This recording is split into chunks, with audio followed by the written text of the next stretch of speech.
Cette question que beaucoup d'autres se posent et qui peut vous rapporter plus de réservations en période creuse, doit-on accepter les animaux dans un Airbnb? Alors la réponse, elle est oui, mais pas n'importe comment. Restez bien jusqu'à la fin de la vidéo parce que je vais vous montrer comment paramétrer ça pour rester gagnant, que ce soit dans Airbnb ou dans Booking, sachant que c'est toujours un petit peu plus compliqué sur leur site, c'est moins intuitif que sur Airbnb. Et je vais vous montrer mon petit assistant parce qu'on est en 2026, donc j'ai plus de budget cette année. Et j'ai un assistant pour cette vidéo. Et voilà l'assistant d'aujourd'hui. Il s'appelle Yo-Yo. Bon, de demain aussi, t'inquiète pas. Alors, je suis Valérie. Je fais de l'immobilier depuis 10 ans en location nue, puis en location meublée courte durée. J'accueille plus de 100 voyageurs par mois depuis 4 ans. Donc, j'ai vu des centaines de voyageurs avec ou sans animaux. Et j'ai créé cette chaîne pour vous aider à développer votre activité, à appliquer les meilleurs conseils possibles que j'aurais adoré avoir en démarrant. Et d'ailleurs, j'ai préparé une formation pour vous qui va vous expliquer tout de A à Z, comment gérer votre Airbnb. Donc, le lien de la formation est en bas dans la description.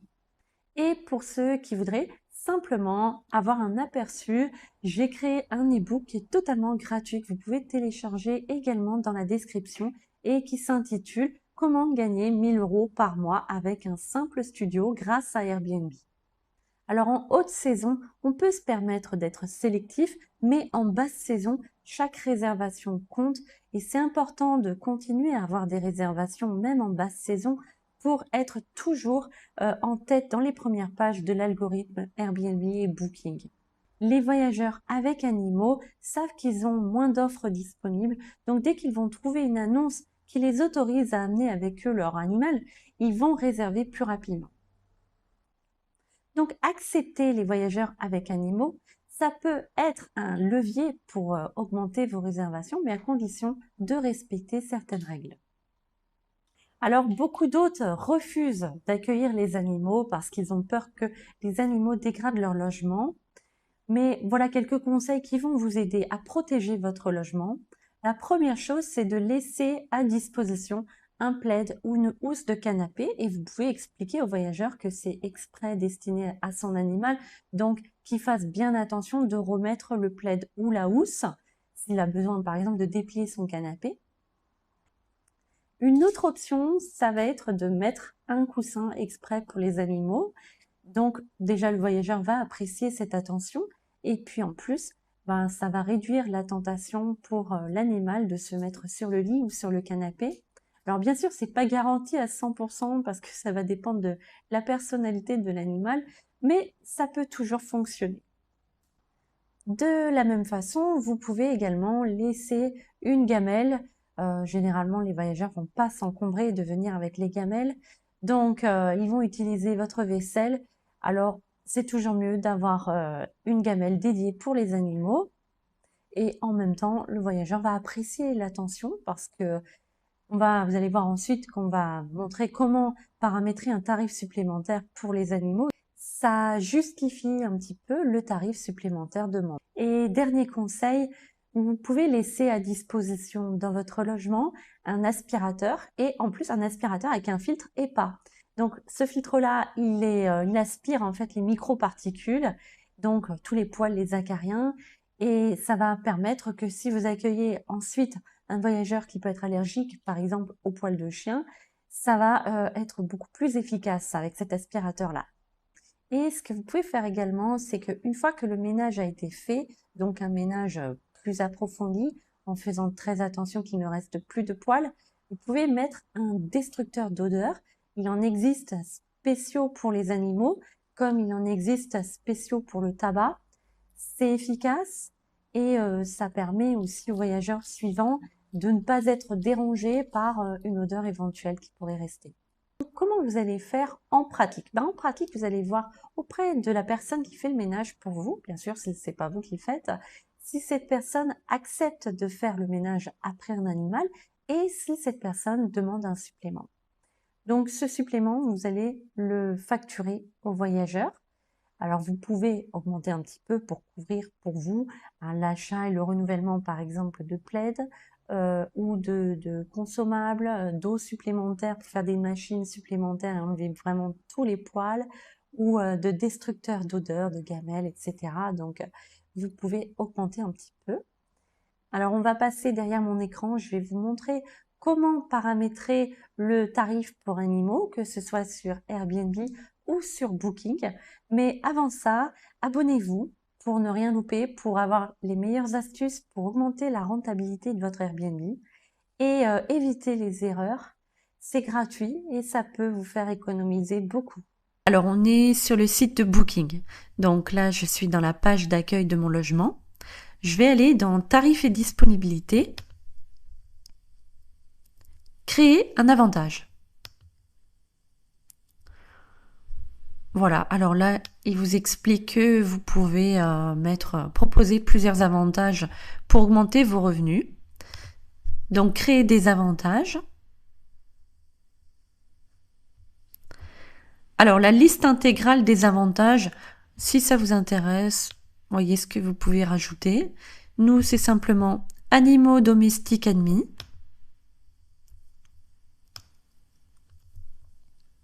Donc là, vous pouvez mettre le nombre d'animaux maximum. Et le nom personnalisé que les voyageurs ne verront pas. Donc, je vais écrire animaux, continuer. Alors là, vous avez sélectionné un plan tarifaire. Donc, soit vous créez un nouveau plan tarifaire, ce qui est recommandé, soit vous sélectionnez un plan tarifaire existant et donc en fait vous allez modifier ce plan-là. Ça c'est déconseillé, donc il vaut mieux créer un nouveau plan tarifaire. Alors combien vous souhaitez facturer l'avantage? Donc simplement une petite remarque, voyez le tarif il est par jour, il n'est pas par nuit. Ce qui va faire un petit peu plus cher pour le voyageur parce que en général voilà le voyageur il arrive par exemple le 5 et il reste jusqu'au 7, il va payer le 5, le 6 et le 7 au lieu de payer simplement 2 nuits. Et autre remarque, le tarif il s'applique par jour et non pas par séjour comme dans Airbnb. Donc si c'est un voyageur qui a prévu de rester longtemps, ça va lui coûter cher. Alors, je vais mettre un exemple, mais de tarifs assez raisonnables. Quel plan tarifaire actuel servira de base? Donc, nous, c'est le plan standard. Quel type d'hébergement vous mettez votre hébergement? Et là, le nom du plan tarifaire. Ce nom vous sert juste de référence et les utilisateurs ne le verront pas. Ça, c'est bien dommage parce qu'ils ne vont pas savoir en fait ce que c'est que ce nouveau plan tarifaire. Donc, il vous faudra l'expliquer dans la description. Donc là, je remets animaux. Continuez. Là, ils vous mettent le récapitulatif. Vous vérifiez. Et si ça vous correspond, vous enregistrez.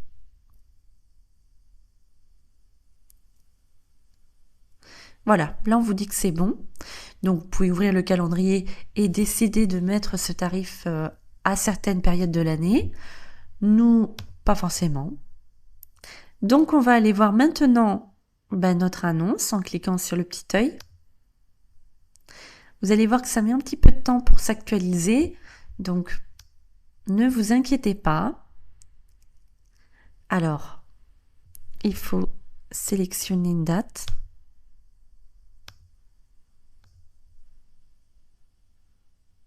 Pour l'instant, il n'y a qu'un seul tarif, donc il faut attendre un petit peu.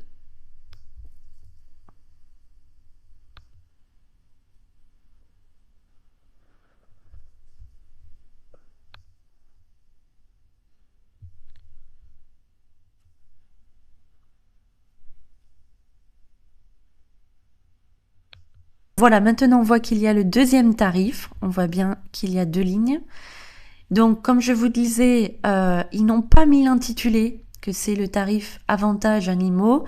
Donc, c'est à vous de le préciser dans la description, sinon les gens vont pas comprendre pourquoi il y a un tarif plus cher et un tarif moins cher. Voilà pour Booking. Et sur Airbnb, vous allez voir que c'est bien plus simple. Donc là, si vous allez sur votre, le dashboard, le tableau de bord, vous allez dans le calendrier. Alors bon, moi j'ai plusieurs appartements, mais vous allez sur votre logement et vous avez paramètres de prix, là tout à droite, ou bien paramètres de disponibilité. Nous, c'est le prix. Donc là, vous avez tous vos prix, prix de base, réduction, promotion et autres frais tout en bas. Donc dans les autres frais, vous trouvez les frais de ménage et puis vous trouvez les frais pour animaux. Alors, voyez que vous pouvez mettre par séjour, par animal, par nuit et par animal et par nuit. Ils vous préviennent que, attention, si vous prenez la dernière option, ça peut vraiment augmenter le prix du séjour pour le voyageur. Moi, j'ai mis par séjour. Et voilà, vous enregistrez simplement et ça va s'appliquer. C'est beaucoup plus simple sur Airbnb. Voilà, on arrive à la fin de la vidéo. Merci d'être resté jusqu'au bout. Alors, pour information, je prépare actuellement une formation sur tous les impôts, les taxes que l'on peut avoir lorsqu'on a un Airbnb. Très souvent, on donne plein d'astuces pour augmenter les réservations, la rentabilité, mais il ne faut pas oublier qu'on peut optimiser la fiscalité parce que ça aussi, ça va nous permettre de gagner beaucoup plus en économisant sur les impôts, bien sûr, de façon totalement légale.